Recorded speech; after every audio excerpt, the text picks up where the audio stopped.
Қайырлы күн. Қайырлы күн. Біздің қонағымыз. Түсіндіру және байланыс орталығының басқарма басшысы болып келемін. Здравствуйте, Айдар. Бүгін әдеттегідей Айдар Мұсатбаевтың орнына мен жүргізетін боламын, модератор ретінде сұрақтарды сізге қоятын боламын. Бізде бүгінгі болады. Бізде енді қазір мен өзімді таныстырдым. Алдында Айдардың айтқандай, жалпыға бірдей декларациялау бойынша қазақ тілінде жүргізейікші деген өтінішін ескеріп, қазір спикерді таныстырып жіберейін. Есімі Тілеулинов Саттар Бейсенбаевич, Әуезов ауданы бойынша салық басқармасының бас маманы болып келеді. Енді ойлаймын, қазір сіздер өзекті тақырып болғаннан кейін өзекті сұрақтарды қоясыздар. Біз жақсы естіп тұрмыз ба? Кішкене қатып қалдыңыз, қайталап жібере аласыз ба? Атына келген кезде қатып қалды да. Так, енді мен жақсы естіп тұрмын ба?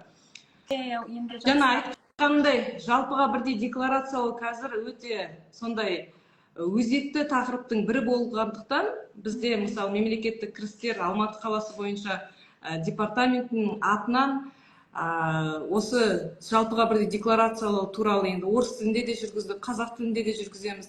Айдардың сұранысы бойынша қазақша жүргізетін боламыз. Бізден қазір спикер Әуезов ауданы бойынша мемлекеттік кірістер басқармасынан бас маманы Тілеулинов Саттар Бейсенбаевичке сұрақ қоясыздар. Сол кісі осы жалпыға бірдей декларациялаудың қандай да бір сіздерді мазалап жүрген сұрақтары бойынша өзінің жауабын береді деп ойлаймын. Рахмет, біз шақырып атқандарыңызға. Бастасақ, сөзді бере берейін, Басында,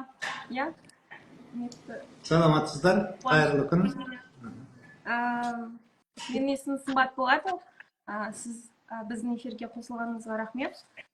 Біз басында осы жылы кімдер және қашан тапсыру міндетіне ие болғандығы туралы айтып кетсек, және осы жылы мен естігенімше 5 миллионға жуық адам тапсыру керек болады деп естігем. Сол үшін ба? Және кімдер оны тапсыру керек, айта кетсеңіз. Жақсы. Енді жалпыға бірдей декларация 2021 жылы бекітілді, заң қабылданды. Ол 4 кезеңге бөлінді. 21 жылы жалпы кәмелет жасқа толған Қазақстанның азаматтары тапсыру керек қой бұл жерде. Ол бізде 13-14 миллиондай болады Қазақстанда. Сол азаматтардың бәрін бір жылда кіргізбес үшін 4 кезеңге бөлінді. Бірінші кезең 21 жылы мемлекеттік қызметкерлер жұбайларымен және мемлекеттік және квази-мемлекеттік мекемелердің басшылары жұбайларымен қосылды. Екінші кезең бізде 23 жылы болды. Ол кезде мемлекеттік мекеменің қызметкерлері жұбайларымен қосылды. Қазір міне 1 қаңтар 24 жылдан бізде 3 кезең жүріп жатыр. 3 кезеңде бізде жеке кәсіпкерлер жұбайларымен және заңды тұлғаның басшылары, құрылтайшылары жұбайларымен осы жалпыға бірдей декларацияға қосылады. Енді сіз айтып отырған жаңағы 5 миллиондай адам деп жатсыз. Жалпы бұл ақпаратыңыздың енді жобасы келеді. Жалпы енді келесі соңғы кезең бізде келесі жылы. Ол кезде Қазақстанның қалған санаттағы кәмелет жасқа толған азаматтары қосылады. Сонымен 25 жылы бәріміз осы жалпыға бірдей декларацияға кіріп тапсырып жүретін боламыз. Түсінікті. Онда сұрақтарға көше берсек болады деп ойлаймын. Бізде сонымен қатар көрермендер, сіздер де сұрақтарыңызды қойып кетсеңіздер болады. Біз оларды қазір осы эфир барысында талқылайтын боламыз. Ал енді бірінші сұраққа келсем, бұл бізге түскен сұрақтардың тізімі былай дейді. Сәлеметсіз бе, 2024 жылы жеке кәсіпкер ретінде тіркелдім дейді. Биыл 250-ші декларацияны тапсырылмайды. Келесі жылы тапсырамыз деді. Енді салық органдарының кодын жеке тұлғаның тұрғылықты жері бойынша қою керек пе, әлде тіркелген орны бойынша ма дейді. Себебі жеке кәсіпкерлік басқа ауданда тіркелген екен, сондықтан қалай жасау керек? Өте жақсы сұрақ. Бұл жерде декларация тұрғылықты мекенжай бойынша тапсырылады. Жеке кәсіпкер ретінде сіз Қазақстанның кез келген жерінде тіркеліп жұмыс істей беруіңізге болады. Бірақ тұрғылықты мекенжайыңыз қай жерде, сол ауданды белгілеп, сол ауданға тапсырасыз. Сонда бізде әуезовке егер жеке кәсіпкерлік тіркелген болса, бірақ жеке тұлға өзі Бостандық ауданына тіркелген болса, онда Бостандық ауданына тапсырады деген сөз ғой да? Өте дұрыс айтасыз. Иә. Ал келесі сұраққа онда көшсек, қайырлы күн, биылғы жылы акционерлік қоғам тәуелсіз директоры декларацияны тапсырады ма дейді. Осындай сұрақ. Бұл жерде тәуелсіз директоры тапсырмайды акционерлік қоғамның. Ол жерде жаңа тоқталып өттік қой, заңды тұлғаның басшысы, құрылтайшылары деп. Сол акционерлік қоғамның басшысы, егер құжаттарын қараса, сол тәуелсіз директорлердің ішінде біреуі басшы.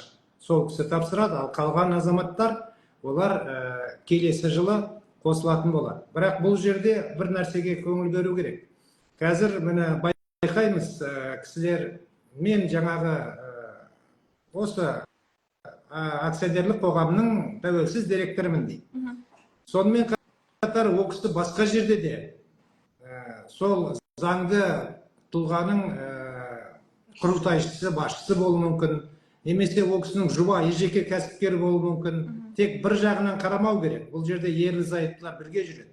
Сондықтан егер ол кісі осы бір ғана жерде осындай директор болып жатса, онда келесі жылы тапсырады. Ал егер басқа жерден де ондай бір өзінің қосылған жаңа басшылық қызметі болса, онда биыл кіреді. Соны қарап алу керек. Түсінікті.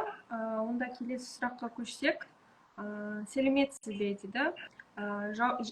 Жауапкершілігі шектеулі серіктестік басшысы 2024 жылы 250-ші нысанды тапсыру керек пе?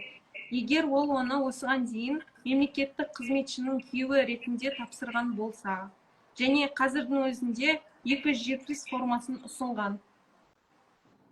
Бұл өте жиі кездесетін осы біздің салық төлеушілердің сұрағы, өте дұрыс сұрақ.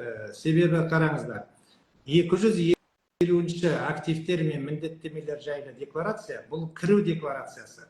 Жалпы оны негізгі санаттағы азаматтар бір-ақ рет тапсырады. Осы жалпыға бірдей декларацияға қосылатын кезде. Ал одан кейінгі тапсыратын ол бөлек санаттағы азаматтар, ол мемлекеттік қызметке немесе соған теңестірілген тұлғалар, олар жұмысқа орналасатын кезде тапсырылады. Бұл басқа. Ал енді қазіргі біздің бүгінгі таңға келетін болсақ, ол кісі мемлекеттік қызметкердің жолдасы ретінде бірінші кезеңде 21-ші немесе 23-ші жылы жалпыға бірдей декларацияға қосылды. 250 деген декларацияны тапсырып, енді жылда 270-ші табысы мен мүлігі жайлы декларацияны тапсырып отырады. Екінші мәрте оны тапсырып керек емес, 250-ші декларацияны. Хорошо. Түсінгенімше ол бір-ақ рет, әр адам бір-ақ рет 250-ші декларацияны тапсырады, да? Егер ол мемлекеттік қызметке үміткер болмаса, егер сіз мені тапсырдыңыз, 270-ті тапсырып жүрсіз, енді сайлауға қатысқыңыз келді, немесе мемлекеттік қызметке тұрғыңыз келді, мемлекеттік қызметкер бол. Ол кезде мына сыбайлас жемқорлыққа қарсы іс-қимыл заңына байланысты ол кісі үміткер ретінде 250-ші декларацияны тапсыруға міндетті. А басқа кезде ол бір-ақ рет тапсырылады, болды, ол тапсырылмайды басқа. Түсінікті. Келесі сұраққа келсек, 2022 жылы басшы қызметкер лауазымды тұлға ретінде қызметке кіріскен кезде өзімен жұбайы үшін 250 нысанын және 2023 жылы 270 нысанын тапсырды. Енді 2024 жылы квазимемлекеттік секторда жұмысын тоқтатты және жеке кәсіпкерлік ашты. Декларация қазіргі уақытта тапсыру керек пе және қандай формада тапсырады? Қашан 2024 жылы немесе 2025 жылы ма деп сұрақ қойыпты. Енді бұл сұрақта жаңа осының алдында тоқталып өттік, сол сұраққа келеді. Жауап бере кетейік. Бұл кісі 250-ші декларацияны тапсырып, жалпыға бірдей декларацияға қосылған. Енді Қазақстанның азамат ретінде, жеке тұлға ретінде жыл сайын 270-ші декларацияны тапсырып отырады. Жалпы бұл декларацияны кіретін кезде жаңа айттық қой, 4 кезеңге бөлінді деп. Сол кезде ғана сіздер қайда қызмет жасайсыздар, кім болып істейсіз, жұбайсыз ба да, немесе кәсіпкерсіз ба, сол кезде ғана маңызды. Немесе бұл декларация, бұл жеке тұлғаның тапсыратын декларациясы, әрбір азаматтың кәмелет жасқа толған. Бұл жерде жұмыс істейсіз ба сіз, студентсіз ба, зейнеткерсіз ба, ол маңызды емес. Қазақстанның азамат ретінде жылына бір рет 15-ші қыркүйектен кешіктірмей осы декларацияны өткізіп отыру керек. Яғни бұл адам 270-ті үзбей тапсырып отыру керек деген. Үзбей тапсырып отыру керек. Жаңа айтты ғой, мен жұмыстан шығып кеттім. Қазір енді тапсырам ба, әлде 25-ші жылы тапсырам ба деп сұрап отыр. Оған қарамайды, бұл кісі жұмыстан шықса да жалпыға бірдей декларация қосылған, сондықтан жыл сайын өз міндетін атқарып отырады. Жұбайы екеуі бірге. Келесі сұрақ, сәлеметсіз бе дейді. Жеке жауапкершілігі шектеулі серіктестік құрылтайшысының жұбайлары резидент емес, 250 нысанын тапсыру қажет па дейді?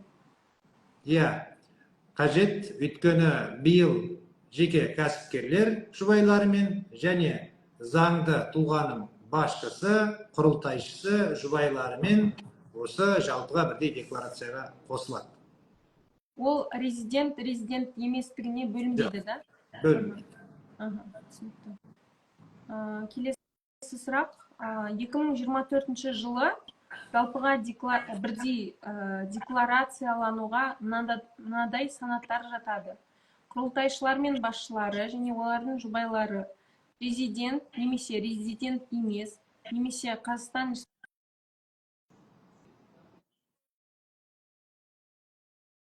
Кішкене, қайтадан қоя салыңыз. Қайттан бастайын. 2024 жылы жалпыға бірдей декларациялануға мынадай санаттар жатады. Құрылтайшылар мен басшылары, олардың жұбайлары, резидент немесе резидент емес, немесе Қазақстан Республикасында өмірлік мүдделері бар адам деп бөлусіз. Егер құрылтайшылар мен басшылар Қазақстан Республикасында президент болмаса, Қазақстан Республикасы аумағында тұрмайды, яғни еш жерде тіркелмеген және мекен жайы, уақытша тұруды тіркеуі және бизнес визасы жоқ. Ал олардың жұбайларында ЖСН да жоқ дейді. Енді сұрақ, декларацияны қай салық департаментіне беру керек? Салық салу объектілері жоқ болса және мекен жайы тіркелмеген болса. Түсінікті сұрақ. Бұл жерде негізгі мәселе шетелдік азаматтар жаңағы жеке сәйкестік нөмірі жоқ, тұрғылықты мекен жайы жоқ Қазақстанда, қалай тапсырады деген сұрақ қойылды. Кімге тапсырады? Бұл жерде осы сәуір айынан бастап бізде Қазақстанда пилоттық проект жұмыс жасап жатыр. Мынау ішкі істер министрлігі біздің елшіліктер шет мемлекеттегі консульстволарда сол шетелдің азаматтары сол жерге барып арызын жазап, өзін жеке басын куәландыратын құжатын апарады.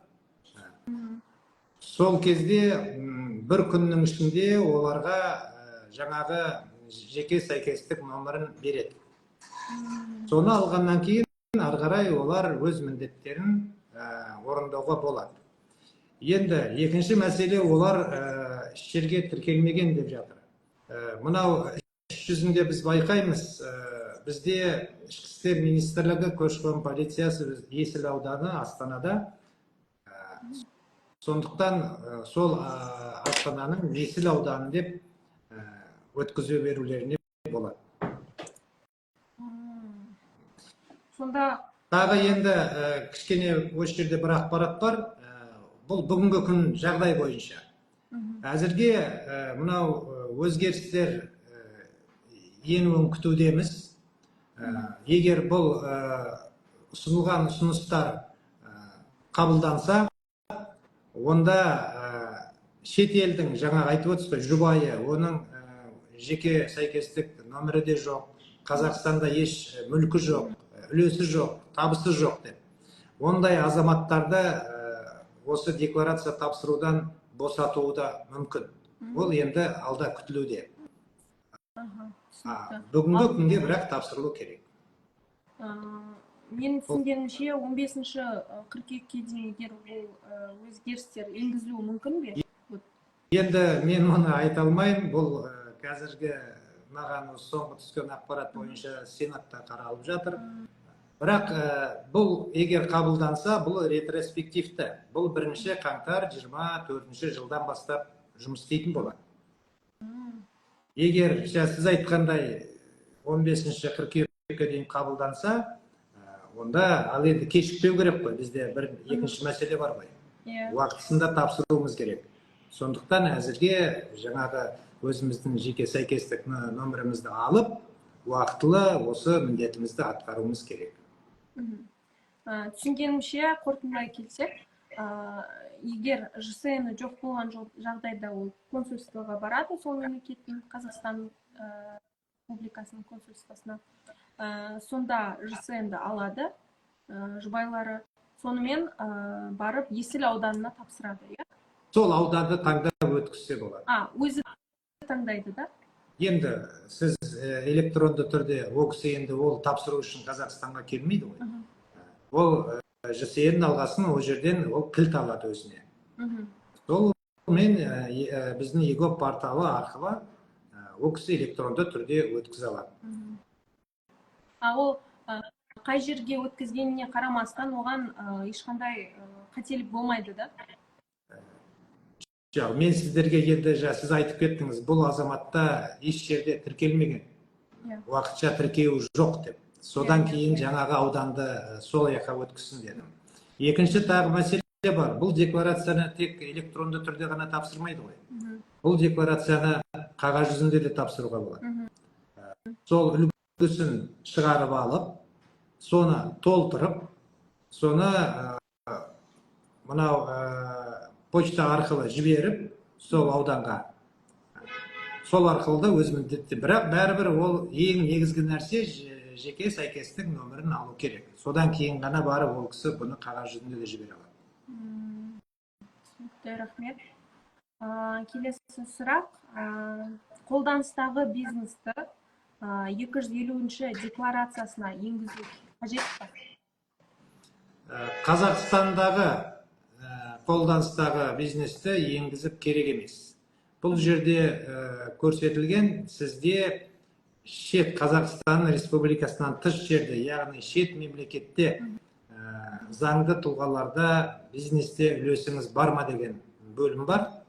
Қазақстандағы бизнесіңізді көрсетіп керек емес. Тек қана онда шетелдегі. Сұрақ берсек, салық есептілігінде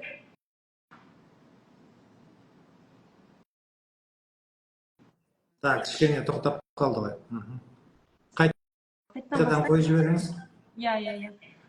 Салық есептілігінде күшті емеспін.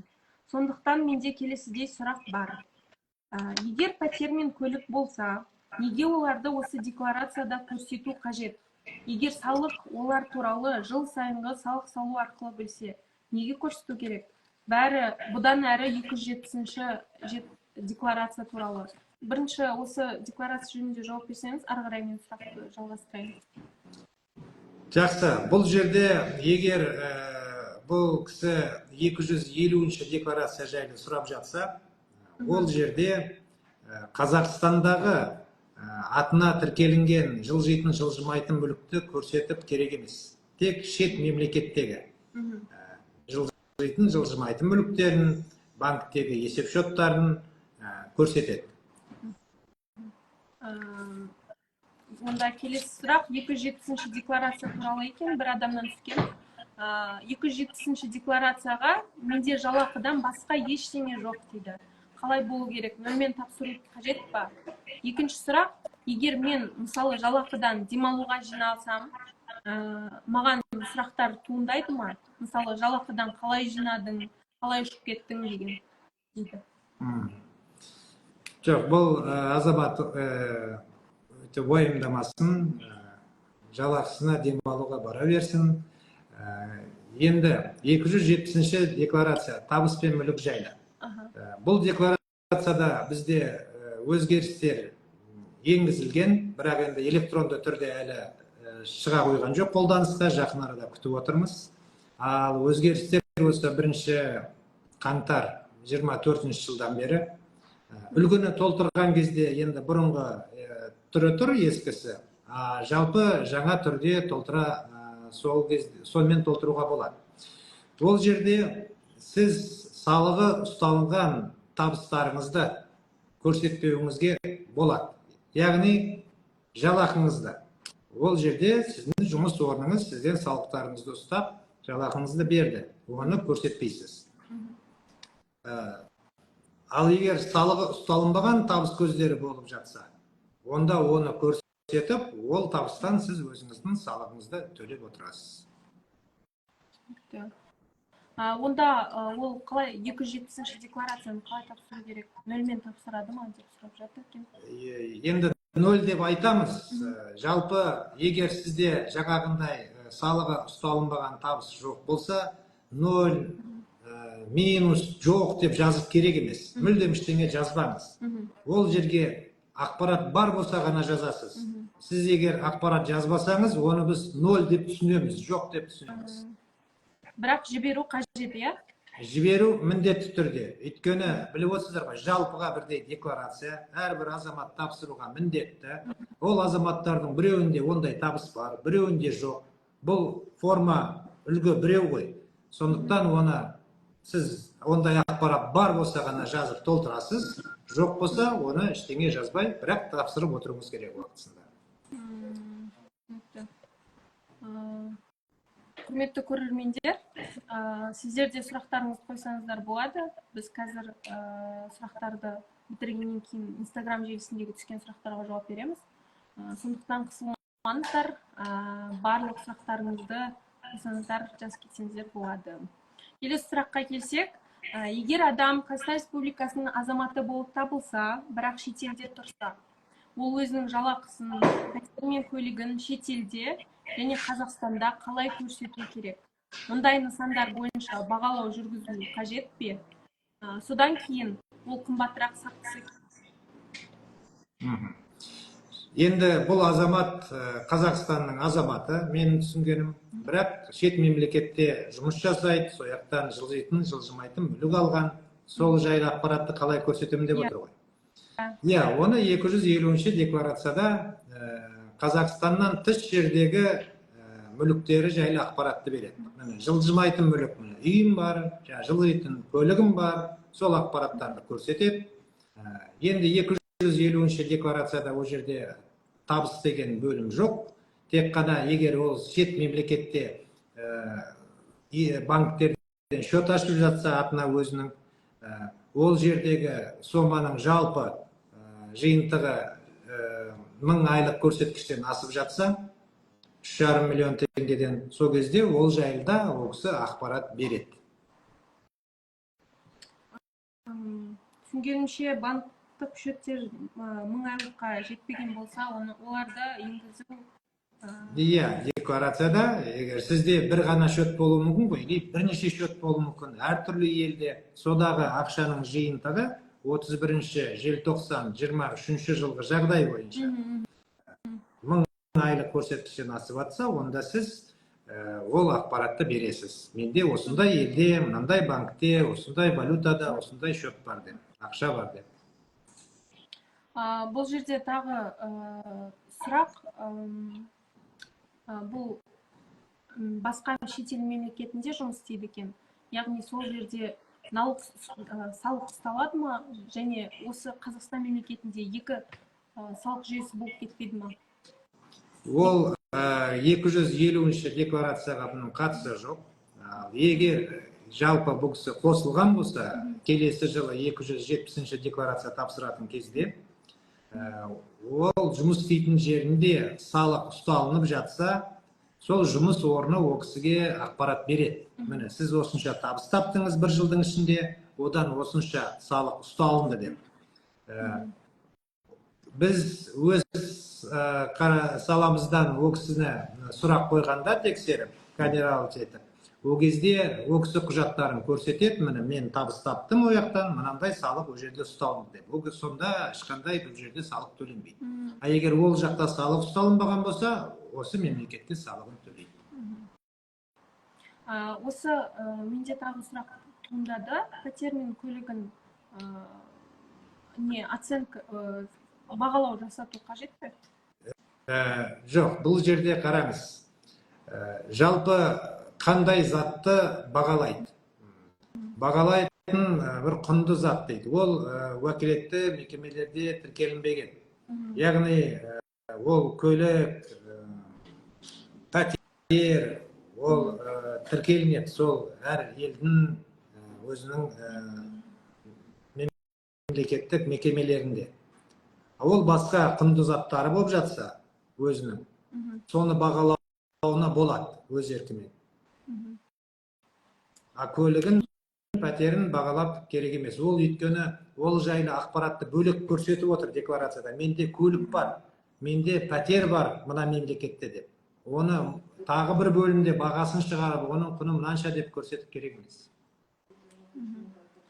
Біздің келесі сұрағымыз қайтадан 250-ші декларацияны қай ауданға тапсыру керектігі жөнінде, егер сен резидент емес болған жағдайда делінген. Біз бұл сұраққа жауап берген болатынбыз. Иә, тоқталып өттік жаңа. Онда келесі сұраққа өтсем. Сәлеметсіз бе? Жалпыға бірдей декларациялау бойынша мемлекеттік кірістер департаментімен эфирге арналған сұрақ делінген. Жеке тұлға өткен жылы квазимемлекеттік органның қызметкері ретінде 2022 жылы 250-ші нысаны бойынша декларация тапсырды. 2023 жылы жұмыстан кетіп қалды. Енді 2023 жылы акциялар құнының өсуі түрінде мүліктік кіріс алды. Егер 270-ші декларацияны тапсыру бойынша міндеттеме болса, 240-ші декларацияны нысанын тапсыру керек пе? Яғни бір уақытта 240 пен 270-ші декларацияны тапсыру қажет пе деп сұрапты. Өте орынды сұрақ. Өйткені салығы ұсталынбаған табыстан бұған дейін біздің азаматтарымыз салық төлеу үшін 240-ші декларацияны өткізіп келген. Енді бұл азамат 2023 жылы 250-ші декларацияны тапсырып, жалпыға бірдей декларация қосылған. Биыл енді 23 жылға 270-ші декларацияны тапсырады. Осы декларацияда ол кісі өзінің тапқан табысын көрсетіп, содан 10% салығын төлейді. Сол себепті 240-ші декларацияны тапсыруға ол кісі міндетті емес. Тек қана 270-те бір декларация тапсырады, сол жерде көрсетеді. 240-ті оны 270-ті тапсырмайтын азаматтар көрсетеді, тапсырады. Қателеспесем, 240-ші декларацияны осы жылдан бастап тапсырудың қажеті жоқ, е? Егер сіз 270-ші декларацияны тапсыратын болсаңыз биыл, онда 240-ті тапсырмайсыз. Өйткені ол жердегі көрсететін ақпаратты сіз 270-те көрсетесіз. Түсінікті. Келесі сұрақ. Бұл енді 270-ші декларация жөніндегі сұрақтар тізімі. Оларды айта кетсем. 910-шы ФНО-да көрсетілген жеке кәсіпкерлік кірістерін көрсету қажет пе? Егер мүліктік салығы болмаса, автокөлікті иеліктен шығаруды, сондай-ақ пәтерді сыйға тартуды көрсету керек пе деген сұрақ түсіпті. Енді бірінші, жеке кәсіпкер болса, ол жердегі өзінің табысын ол жерден көрсетіп, бұл 270-те керек емес. Өйткені 910-шы үлгіде ол кісі ол жерде есеп беріп отыр, отчетін тапсырып отыр. Ал көлікті сатып алу, сату жайлы ақпарат. Бұл жерде мемлекеттік қызметкерлер және оған теңестірілген азаматтар жұбайларымен, егер осындай жағдай туындаса, мысалға 23-ші жылы жылжитын, жылжымайтын мүлік Қазақстанда сатып алып немесе сатса, міндетті түрде ол 270-ші декларацияда көрсетеді. Ал қалған санаттағы азаматтар Қазақстандағы сатып алған, сатқан мүліктерін көрсетіп қажет емес. Тек шет елден алып сатса, соны көрсетеді. Келесі сұрақ, жылжымалы мүлікті, автокөлікті, тіркемені немесе тракторды сатқан кезде 2015-2019 жылдары сатып алынған. Біз одан салық төлейміз бе, және оларды 250-ші, 270-ші декларацияда көрсету қажет пе деп сұраған екен. Енді бұл жаңағы тоқталып өттім, қазір ғана бұл жерде сіз қандай сізде статус бар? Мемлекеттік қызметкерсіз ба, немесе соған теңестірілген азаматсыз ба, немесе сол кісінің жолдасы да, ерлі-зайыптылар. Сол кісілер егер осындай жаңа айтылып өткен жылжитын мүліктерді сатып алып сатып жатса, көрсетеді. Қалған санаттағы азаматтар көрсетпейді.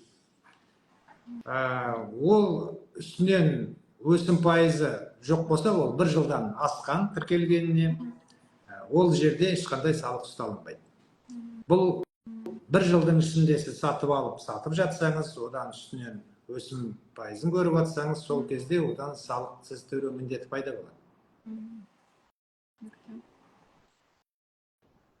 Келесі сұрақ бізде, қайырлы күн, айтыңызшы, егер мен депозиттен 20 миллион алып, және оларды 2 айдан кейін қайтарсам, бұл табыс ретінде қарастырылады ма депті? Жоқ, бұл сіздің өзіңіздің депозитіңіздегі ақшаңыз, оны керек болды, сізге алдыңыз, ол сосын уақытысында қайтып салдыңыз, сіз одан ешқандай, ол сіздің өз ақшаңыз. Өйткені жаңағы айтып отырсыз ғой, мынау Қазақстандағы сіздің есеп шотыңыздағы ақшаларды декларацияда көрсетіп керек емес. Ол жайлы ақпарат біздерге келіп түседі, а сіз одан аласыз, қайтып саласыз, ол сіздің жеке мүлкіңіз.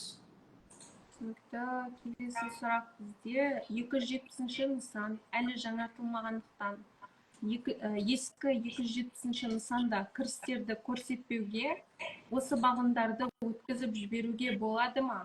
Өйткені жаңа оңайтылған 270-ші нысанда кірістер туралы бағандар толығымен алынып тасталады деп. Енді бұл сұраққа да мен жоғарыда айтып өттім. Жаңа үлгіде мүлдем алынып тасталынбаған, ол жерде кірістер жайлы ақпарат бересіз. Бірақ жаңа салығы ұсталынбаған кірістер жайлы ақпарат болып жатса.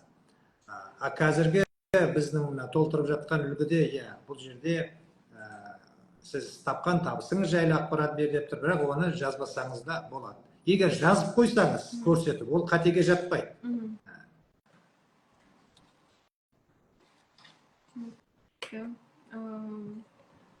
Келесі сұрақ, егер күйеуі кәсіпкер болса және өз картасынан әйеліне ақша аударса, үлкен сома болса, бұл әйелінің кірісі болып саналады ма? Және ол оны 270-ші декларациясына енгізіп, салық салуы қажет пе? Ал 2023 жылы қолма-қол ақша берілсе, мұндай сыйлық қалай көрсетіледі? Біріншіден, ерлі-зайыптылардың арасында ол бір-біріне, ол семья, бала, өзінің бала-шағасына қанша ақша аударады, оған ешқандай шектеу жоқ. Қанша рет аударады, ол семьяның табысы, ол жерден ол ешқандай салық төлемейді. Ол кісінің табысына жатпайды. Екіншіден, сыйға берсе деген сұрақ. Егер сізге қолма-қол ақша сыйға беріліп жатса, онда оны нотариуске барып, сол жерден заңды түрде міне қайтарымсыз сыйға берілді деп бекітіп аласыз. Ертеңгі күн сіз ол ақшаға барып, жылжитын, жылжымайтын мүлік сатып алып жатсаңыз, сізден мынау мүлікті сатып алуға қаражатты қайдан алдыңыз деген сұрақ болады. Сол кезде сіз жаңағы нотариалды бекітілген құжатты көрсете аласыз. Маған мына азамат сыйға берді. Енді ол кісіде, енді сыйға берген адамда ол қаржы бар деп есептейміз. Өйткені ол кісіні қарайды ертең. Сондықтан тек солай. Келесі сұрақ бізде, егер мен 250 нысанда 100 миллион теңге қолма-қол ақша бар екенін көрсетсем, және ол соманы 35 миллион теңгеге дейін түзетуден бас тартсам, не болады деп сұрақ қойыпты. Енді былай ғой, заң қабылданды, жоба бекітілді. Жалпы біз осы Қазақстан Республикасының азаматтары болғандықтан, осы елдің заңын мойындауға, бұзбауға, сақтауға міндеттіміз. Екіншіден, енді әр адамның құқығы бар. Ол өзінің жеке табысы ғой. Оны көрсетем, көрсетпеймін деп отыр. Сіз 100 миллион деп жазсаңыз да, біз ол жерден тек есепке жаңағы 10 мың айлық көрсеткішті ғана аламыз. Одан артық сіздің жазған ақшаңызды біз табыс деп, ол жерде берілген ақпаратта санамаймыз. Мысал үшін, сіз айталық ертең бір көлік сатып алдыңыз, 50 миллион теңгеге дейік. Сіз ол жерде 100 миллион деп көрсеттіңіз, менің қолма-қол ақшам бар деп. Сол кезде біз тек қана 34,5 миллион теңгені ғана есепке аламыз. Сөйтіп, қалған жетпей тұрған ақшасын сізден сұраймыз, мынау ақшаны қайдан алдыңыз деп. Содан кейін сіз өз ақшаңызға өзіңіз салық төлеп кетесіз. Сондай болмас үшін оны уақытсын береміз. Үзіліп қалды кішкене. Үзіліп қалды? Иә, жаңағы бұл жерде есепке тек жаңа 10 мың айлық көрсеткіш алынады. Яғни қалған 16 миллион 500 мың теңгені олар басқа қалай алғанын қағаз түрінде дәлелдеу керек, иә? Иә, ол кісіге енді ол өз ақшам дегенге қолма-қол ақшамды біз есепке алмаймыз. Түсінікті. Келесі біздің сұрағымыз, Қазақстан Республикасы азаматы Қазақстан Республикасындағы жауапкершілігі шектеулі серіктестік құрылтайшысы болып табылады. 2 жыл бұрын ақш-қа кеткен, мәртебесі заңсыз. Ол 270-ші декларацияда нені көрсетеді? ақш-та алынған кірістерді ме?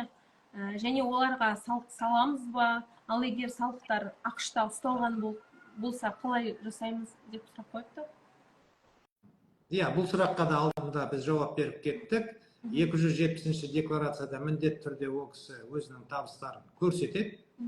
Бірақ жаңағы бұл жерде егер салық ұсталынған болса, сол мемлекетте ол құжаттармен дәлелдеп шықса, ол жерден салық төлемейді. Егер ол жерде ұсталынбаған болса, осы декларацияда табысын көрсетіп, одан салығын төлеп отырады.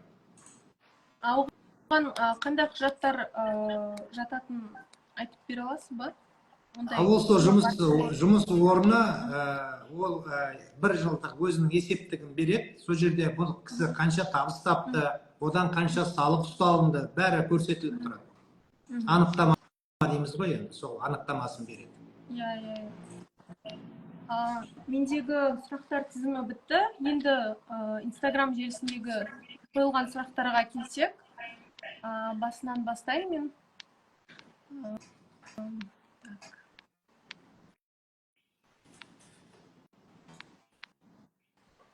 Көптеген адам қосылған екен. Сіздер сұрақтарыңызды қойып кетсеңіздер болады. Біз Instagram желісіндегі сұрақтарға жауап беруді бастадық. Таптым. Бірінші сұрақ, егер физлицо обналичка жасаған болса 2022 жылы не шара қолданылады депті. Сұрақ өте түсініксіз. Онда келесі сұраққа өтсек. Егер ИП-да оборот болмаған жағдайда болмаған ай болса, қанша теңге төлейді депті. Яғни жеке кәсіпкерлікте бір ай оборот болмаса, қандай ақша төлену керек деп сұрақ қойған екен. Бірақ біздің тақырыбымыз жалпыға ортақ декларациялау болғандықтан, біз келесі сұрақ.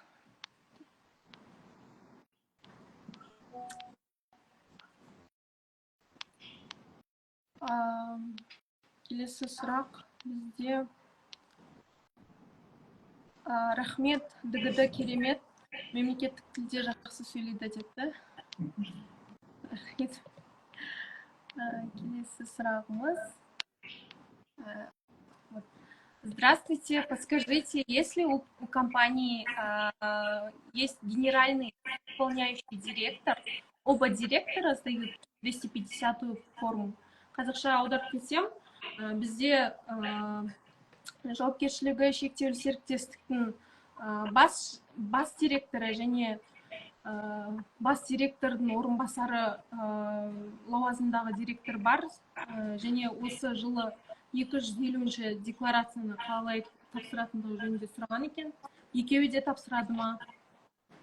Жоқ, бұл сұрақта жаңа басында біз тоқталып өттік, тағы да тоқтала кетейік. Бұл жерде тек біреуі басшы құрылтайшы ғана тапсырады, директор деп атсыз ғой. Екіншісі, көмекшісі, ол үшіншісі, бесіншісі тапсырмайды. Сонда олардың құжаттарында бірінші деп біреуді белгілейді, осы кісі бірінші, одан кейінгі директорлер екінші, үшінші, төртінші деп кете береді. Сол бірінші адам ғана тапсырады. Қалғандары келесі жылы тапсырады. Мен түсінгенімше, гос органда тіркелген, мемлекеттік органда тіркелген руководитель ғана тапсырады, қалған директорлар тапсырмайды, иә? Вопрос переведу на русский, ответ переведу на русский. Получается, нам сказали, что в этом году 250-ю форму декларации должны сдавать только руководитель, только генеральный директор, который указан в государственном органе. А исполнительный директор не обязуется сдавать в этом году декларацию, в случае, если он не подходит под другие критерии. Келесі сұрақ, бізде совет директоров то сдает форму 250-ю в 2024 году. Первый руководитель и первый учредитель, вот, первые лица только сдают. Остальные категории не сдают. Они в следующем году. Если у них, вот я ранее остановился, других нету обязательств. Он может быть в другом месте предпринимателем, учредителем, в другом ТО, там, да, АО, или супруга является учредителем, или индивидуальным предпринимателем. Надо вот это все посмотреть.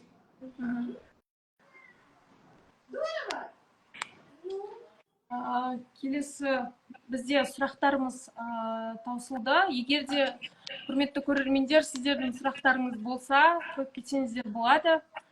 Біз 1-2 минуттей күтуге дайынбыз. Сізге осы эфирге қосылғаныңызға рахмет. Қазақша тілде контентті көбейтуге тырысамыз, себебі декларация толтыруда біздің көптеген халқымыздың астамы қазақша тілінде тапсырады деп ойлаймын. Сондықтан қазақша декларацияны түсіндіру өте қажет нәрселердің бірі деп ойлаймын. Қазір онда мен тыңдармандар сұрақтары болса қоя берер, бір мәселеге тоқтала кетейін. Осы 6 айдың ішінде, енді жаңа жылдан бері қазір жеке кәсіпкерлер тапсырып жатыр дедік қой, жұбайларымен. Жеке кәсіпкерлердің, заңды тұлғалардың бәрінің көбісінің өздерінің есепшісі бар. Сол кісілер үшін осы декларацияны тапсырып қызмет көрсетеді. Бірақ бір қарағанымыз қателік кетіп жатыр. Ол кісілер 2023 жыл деп салықтық кезең таңдап қойып жатыр. Сондықтан енді жауапкершілік бұл жерде әр азаматтың өзінде ғой.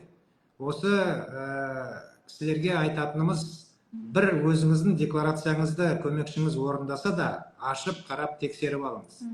Сізде міндет 2024 жылы пайда болды. Яғни декларацияны жылдық кезеңді 2024 жыл деп таңдайсыз. Сол кезде 31 желтоқсан 23 жылғы жағдай бойынша өзіңіздің активтеріңізді тұғырлайсыз. Ал егер 23 жыл деп енді есеп беру керек қой деп тапсырып қойса, сіз сонда 31 желтоқсан 22 жылға өзіңіздің активтеріңіз тұғырлап артқа кетіп қалдыңыз. Ол дұрыс емес ақпарат болып шығады. Сондықтан осы жерге өте мұқият болып, және бұның әзірге міне ертерек қимылдап, өз міндеттеріңізді атқарыңыздар деп жатырмыз. Сізде әзір мүмкіншілік бар. Осындай қате кетіп қалған жағдайда кері қайтарып, оны қайтадан тапсыруға. Бұл 250-ші декларация орны ауыспайды, жылы ауысып кетпейді. Оны ертең 15-ші қыркүйектен кейін сіз тек қана кері қайтарып қайтадан өткізесіз. Яғни сіз кешігіп тапсырған азамат болып шыға келесіз. Негізі сіз уақытысында ерте жасадыңыз, бірақ білмей қате өткізіп қойдыңыз. Сондықтан әзір бір қарап тексеріп алыңыздар. Әрі уақыт бар түзетуге. Түсінгенімше, мен салық кабинетіне кіріп көргенмін. Ол жерде бірінші болып ең төбесінде 2024 жыл жазылады, и соның астында декларациялардың тізімі тұрады. Яғни 23 жылдың 31 желтоқсанына декларацияны тапсыру үшін осы 24 жылға салу керек, Дұрыс, 24 жыл деп кірсеңіз, ол автоматты түрде сізді қояды. Көп азаматтар айтады, біз 23-те кірдік, енді анау жаңағы күнді біз ауыстырдық 23-ке дейді. Ол ауыспайды. Сұрақтар болмаса, сұрақтар болмаса тамамдайық. Сіздерге үлкен рахмет. Бір 47 минуттай мына жерде осы жалпыға бірдей декларациялау бойынша әңгіме қозғалды. Дұрыс ақпарат бердік, және де керек ақпарат бердік деп ойлаймын. Сіздерге де үлкен осы қазақ тілінде қазақ контентін жүргізіп отқандарыңызға көбірек жүргізейік. Рахмет сізге де қосылғандарыңызға. Бізге де жазылып кетсін. Қазақ енді Айдарға айтып отырамыз. Біз қазір Айдардың несіндеміз ғой, Инстаграмындамыз, Құрметті оқырмандар. Енді тағы сұрақтарларыңыз жиналып қалып отырса, келесі жолы тағы да кездесейік. Рахмет сізге қосылғандарыңызға, уақыт бөлгендеріңізге. 47 минут тезде демде өтіп кетті, көзімде байқамаппын. Осы эфирге рахмет сіздерге. Күшті эфир болды. Енді мына эфирді сақтап қойсаңыздар күшті болар еді. Бізге де керек, сіздерге де керек. Көрермендер кейін тыңдап жатса да дұрыс болар еді. Рахмет, сау болыңыздар. Сау болыңыз.